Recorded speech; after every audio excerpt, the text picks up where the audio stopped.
மோடி 3.0 மூன்றாம் முறையாக ஆட்சியை பிடித்தாகிவிட்டது என பாஜகவினர் மார்த்தட்டி கொண்டாலும் இந்த முறை மூச்சு வாங்கவும் நேரம் இல்லாம பல கட்ட பிரச்சனைகளை எதிர்கொண்டு வருகிறது பாஜக மேலிடம்.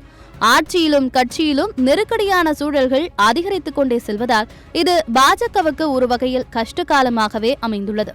தமிழ்நாட்டில் ஒரு சீட் கூட பாஜக ஜெயிக்காத நிலையில் மாநில பாஜக தலைவர் அண்ணாமலை மாற்றப்படுவாரா என்ற கேள்வி வலுத்து வருகிறது.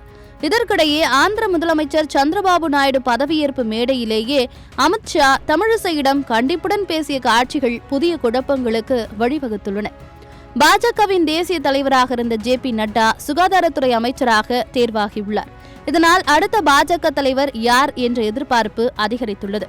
மத்திய பிரதேசத்தில் பாஜக முக்கிய தலைவராக இருக்கக்கூடிய சிவராஜ் சிங் சௌஹான் லோக்சபா தேர்தலில் ஓரங்கட்டப்பட்டார். இவர் தலைவராக தேர்வு செய்யப்படுவார் என பேசப்பட்டு வந்த நிலையில் இவரும் அமைச்சராக தேர்வாகியுள்ளார்.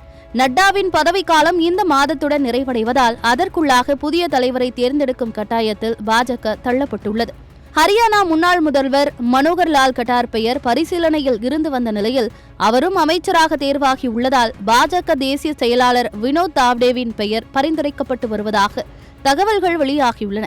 இப்படி மாநிலத்திலும் மத்தியிலும் பாஜக தலைவர் விவகாரம் சூடுபிடித்து வரும் நிலையில் அடுத்த பாஜக தலைவர் யார் என்பது யாருக்கும் தெரியாது என தனது எக்ஸ் தளத்தில் பதிவு செய்து பரபரப்பை கிளப்பியுள்ளார்.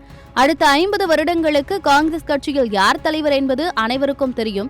ஆனால் பாஜகவில் அப்படி அல்ல என்று பதிவு செய்துள்ளார். இது ஒரு பக்கம் இருக்க, அனுராக் தாக்கூர் அமைச்சர்கள் குழுவில் இடம்பெறாததே அவருக்கு தலைவர் பதவி வழங்கத்தான் என்ற பேச்சும் அரசியல் வட்டாரங்களில் வலுவாக அடிபடுகிறது. கடந்த முறை தகவல் ஒலிபரப்பு மற்றும் விளையாட்டு இலாக்காக்களில் அனுராக் அமைச்சராக இருந்த நிலையில் இந்த முறை அவருக்கு அமைச்சர் பதவி எதுவும் வழங்கப்படவில்லை. இந்த முறை இளமையான தேசிய தலைவரை நியமிக்கவும் பாஜக திட்டமிட்டு வருவதால் அனுராக் தேசிய தலைவராக வாய்ப்பு அதிகம் என அரசியல் நோக்கர்கள் கருத்து தெரிவித்து வருகின்றனர்.